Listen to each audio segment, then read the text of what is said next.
I did do the same technique on the fronts here of the battery box door leading up to the steps both sides, and then I did start working on the rust here, but I better not get too crazy with the rust on the sides here just yet because I don't have the safety striping on the side of the shell yet. But I did get all the decals on, so all the decals are completely finished on this.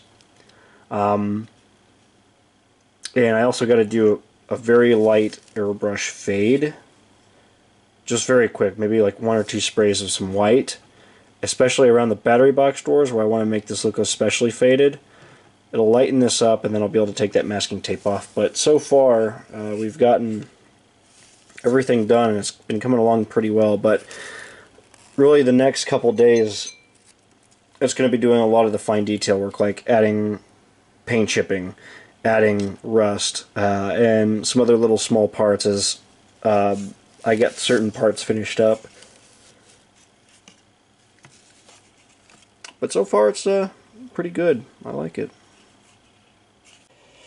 Okay, so I got some of that chipping done, but this is what I was talking about in terms of airbrush fade work. I used a very light green color, this mint green. I sprayed it on the entire engine. So on the side of the shell here, even on the black to fade the black down a little bit, gave it a great outlook. You can see I painted all of the green with this color, and then I took a Q-tip and wiped a lot of it off to give me this interesting paint fade, as you can see, where it's really rough looking. And I did that on the end of the nose, the high nose, and then on the opposite side. So you got the appropriate paint fade now. And that really brought this thing together. You can see it's on the nose and on the cab. And you can see I matched the fade all across there. So that turned out pretty good. You can see it's on the cab there again. I like it. Okay, so all that now is going to get dull coated, and that'll seal all this up, and then we can start doing the oil work.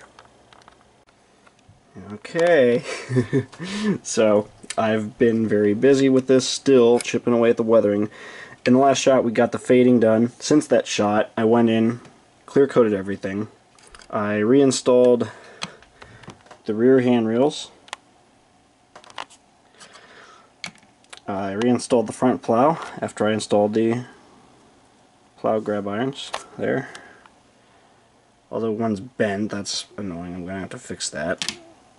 None of these have the air hoses yet, so I'm going to have to still install those. But those are pretty easy to put on, so far so good.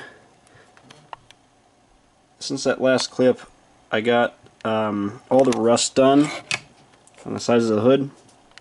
That's all done with oils. On the battery box there, lots of it on the sill.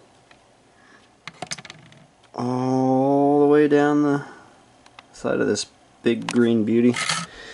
Cab's finished with the rust. The nose came out super good. Look at that rust. Isn't that fantastic? The class light plates are on, and it looks like an appropriate BN nose now. So, all this is now ready to get reassembled. I have the frame pretty much done. Real hassle getting this board on. These LEDs, really having a struggle with them. So I said in the beginning of this video that I was going to try to have an illuminated cab control stand, and unfortunately it just didn't work out here. I couldn't get the LEDs to work properly on this board. Matter of fact, now I'm still having issues getting these to light, and I tried 2 different boards and nothing was working. So I don't know. These bulbs are really frustrating, but they are way better than those older incandescents. They just look yellowed and crappy, and these last a little bit longer and they're much brighter. That's why I ended up choosing to switch over to these, but I'm just disappointed with this engine in particular. It's just been giving me so many problems. So with this much frustration, I just decided to go ahead and just throw that idea out the door. But I'm not giving up on this. I have plenty of other locomotives I'd like to build in the future that I can try to adapt something to. And I do have a roughly built control stand ready to go essentially. So I'm going to save this part and maybe in another build, which I do have a couple more planned, we can possibly use this and try to get an illuminated control stand, because I think it would look really cool.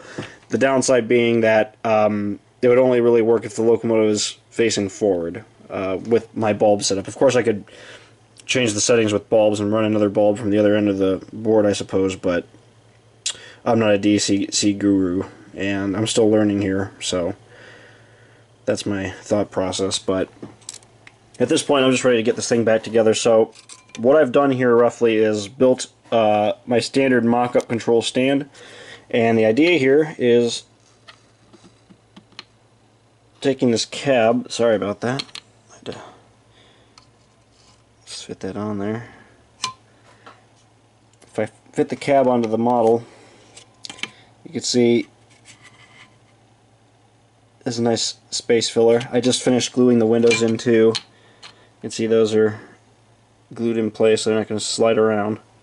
I got to install the other panes of glass. I still got to do the number boards on this thing too, and then weather the sunshades. But I also prepped 2 leather seats. These are the brown leather seats, the typical seats you saw in the Burlington Northern unit. So I got these in the works, and then I'm going to install these on the inside.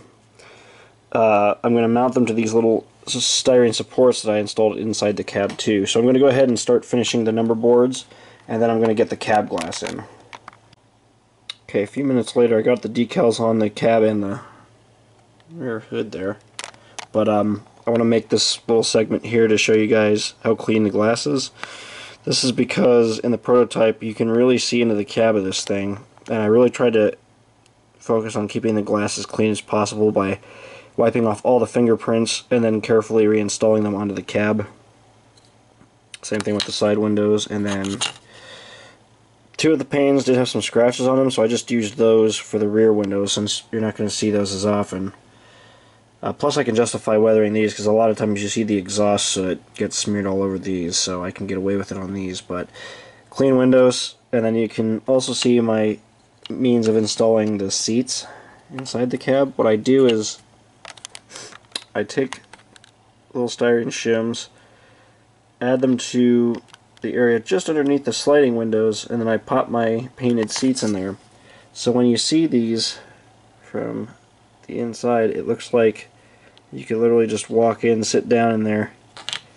I like the added detail. Some modelers just have their seats all sitting up straight and perfect. I always like to make mine look like they're turned in a little bit. Imagine being the guys inside the cab. As they get up, normally they spin the seat to get up, and then they walk out. So a lot of times you'll see these seats spun around like this. So that's another important detail when you model cab interiors. Have your seats in random positions like that. It looks way more authentic than just having dead straight seats every time. That annoys the crap out of me. Even the engineer seat there looks straight, but oopsie, it's slightly turned in. Notice? There we go. So just something I wanted to point out there. Okay, so the shell is now back on the chassis. I've routed the LEDs in through the area where the cab is going to be, and I've also removed the dynamic brake blister, and this is for access to the decoder. I'm going to wait to actually put that back on until I get my decoder. It's ordered and in the mail, so when I get the decoder I'll plug that in and then seal this guy up. But this is essentially ready for the cab to go back down basically permanently. There's no reason why the cab needs to be a tacked on piece, because there's nothing really to access inside the cab since the light is now in the nose. If we have to do any kind of work, it would have to be removing the nose again. So you can see the cab will fit nice on there, and it'll look super nice once the nose, of course, gets the bulbs and is installed. Once we get all that done, then we can install the little electrical stand here right by the cab. Glue that guy back on. I always do the front handrails first, and then I do the side handrails. But the side handrails are going to wait until I get all this weathered up on the deck. You can see it's got some oil stains, but I'm just going to do a little bit of powder weathering, and that'll finish all that up. Okay, next part here, where I'm at now. I got most of the powder work done, so you can see where I applied powders to the deck and the front. I have the cab installed and glued in place. I have the LEDs installed in the nose. So the nose is permanently installed. It looks real good. And then the handrails are finally reinstalled. So both the side handrails on both sides of the cab. And you can see I tried to get them as straight as I could. That I glued them in place. So I just gotta paint the trim. All the trim pieces white, and then of course these will be weathered. I did just add the air hoses and the new couplers. Let's see what else. Class light plates turned out pretty good. Those are just styrene. Added some powders to the nose. And then on this side, excuse me, the lighting is not that great here, but I reinstalled the cabinet there with all the rust, so I got to weather that to match all that. Did all the powder work to the sides there. It looks super nice. And then all the rust. The trucks look super good. Fuel tank is not reinstalled yet. I'm going to wait to do that until the model is completely finished. That's just something I do just so I don't risk scuffing or breaking anything off the fuel tank. On the rear hood, or on the rear pilot, not the hood, the rear air hose is installed. So that's just a piece of phosphor bronze wire, and then the actual hose is Athearn bulb wire. So that's installed, waiting to get painted, and then I got to add the MU jumper cable on the back. And then on the front. And then this thing will actually be just about done, but it's a real nice looking engine. I just wish my lighting was making this look a little better, but unfortunately it is not. I think maybe I should get another lamp and just start having a lamp over here. I think that might be something I'm going to look into. But so far it looks pretty good, and I'm pretty happy with it. You can see in the last clip I did mention I ordered a decoder. I'm still waiting for that to come in, but I have the whole thing ready to go.